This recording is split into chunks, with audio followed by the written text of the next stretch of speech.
Hello everyone, it's Adam here. In today's video, we're going to be installing the Vanasche Motorsports skid plate for the Husqvarna 701 and KTM 690 Enduro. I've already pre-affixed the stickers to it.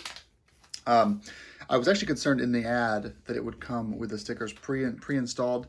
It doesn't. It comes completely bare, and you can choose to put stickers on it if you'd like to, and I thought they looked great, so I put them on. Andrew over there has been just amazing at his back and forth pre and post sales support, so I think it's totally fine to cover this thing up with his brand.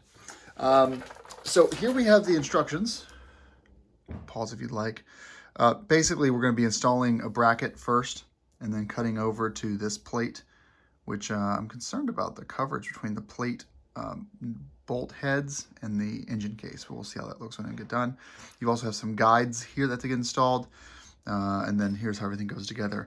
And so what you're doing with this first bracket is you're basically taking advantage of the OEM skid plate bracket that's already here. It's metal, hardened steel. You're probably going to remove these OEM bolts out, set those aside for another day because you're not reusing them as far as I can tell. But we'll get there as soon as we get there. The plate itself, super nice. So you do get with this plate the coverage of the brake, the rear brake line, which is a lot of companies have made standalone coverage for this, and they've in this skid plate they've basically included it, which is nice. This is like an HDPE sort of formed plastic, which means it's incredibly light, but it's also really, really thick. I don't think anything is going to get through this when you hit something. I'm a fan of steel, but on this bike, if we can find a non-metallic solution that's just as good, might as well use it. And finally, the packaging of the parts. You've got a whole smorgasbord here of bolts. You have your upper bracket for the OEM crash bar holder. And then finally, you have these pieces here, which are nicely labeled, even though you're never going to see these. These are the guides for that lower part of the rear right there that slide into it.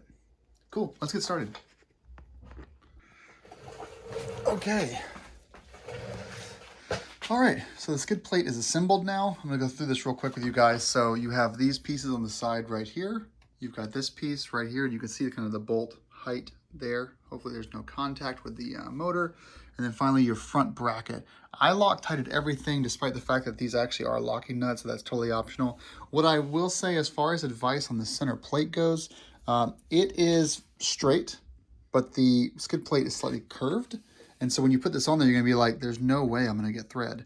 And what you do is you try to get a couple of turns of thread per each of these, which is slightly bending this plate in a convex like that. And then when you start tightening it down, you're going to notice something, that the way these button heads are designed with this plastic is that they actually will, they're buttons, but they will submerge into the body to make this a completely flat finish. So they basically, they lock in pretty much without having tabs or anything on them. So you'll notice that basically, even though you never really get past the tip of that nut, that's basically by design because it's going to be flush with the locking nut, and put that in there. And then your bracket up here, same idea, except in this case, you're not using the button head, so you can just give that a normal torque. Don't over torque the clips, they will fail. But yeah, a little Loctite is a good idea.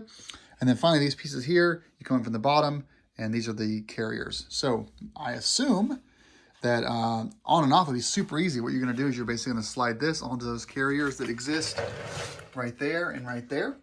And then you're just gonna use the remaining two bolts and you're gonna hook into the OEM bit there like that, and you'll be done. Let's give it a shot. And the very last step is gonna be you're removing this bolt right here on the rear of the brake cylinder. You're gonna be inserting this from the bottom, and you're gonna be locking this nut from the top. So let's go and do that now. Wow. What a fantastic looking skid plate. You have so much more protection than the stalker. Absolutely, the stickers were a good idea. That's like, if they fall off, I'll have to figure something out, but the stickers are perfect. Let's look underneath. You've got nothing that's gonna scratch the ground. Removal is surprisingly easy. It's not as simple as it initially, and you might have to replace a locking nut after so many oil changes. So basically, this back here is a locking nut. I would prefer to use some thread locker on it instead, but after, you know, 10 or so oil changes, you might have to replace this one right there. But this obviously is nice and protective. It comes back here. Everything is just super nice. It looks so good. I like the logo there on the side for the carrier. And then let's go to the other side. Here's the other side of it. You got your Vanasche over here.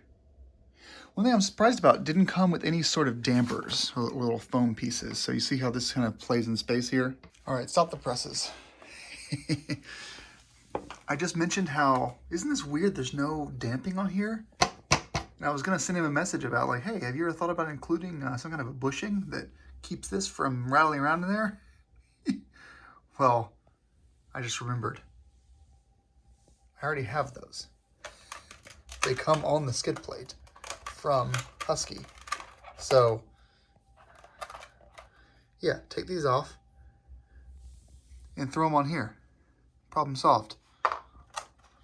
This has been me coming to realize I screwed up about 6 hours later. And I'm putting it into the video anyway. I would have liked to see some kind of a polyurethane bushing in here. I didn't see one in the bag, but a little bushing would have actually made that a little bit nicer, so it didn't rattle. So I'll send that note to Andrew and see if he has any suggestions for some place that I can buy some bushings to go in here. I think that would just be a little bit nicer. And I was concerned about the nuts hitting. So here's the underneath part, so you can see those don't hit the bracket at all. They're not doing anything at the moment. And this bracket here will hit the top of this before those bolts start to get close to the case. So fine design, looks good. I hope it works well. I just like how nice the coverage is on the bike. The Husky's really coming together. I'll have to remove this skid plate when I install the Recluse in a couple of weeks. But for now, I just want to get it all buttoned up, make sure it all fits. And it does. It looks beautiful. All right, good job, Andrew. Nice job, team. And everyone, hope this was helpful to you all. Have a great day. Ride safe. Rock on.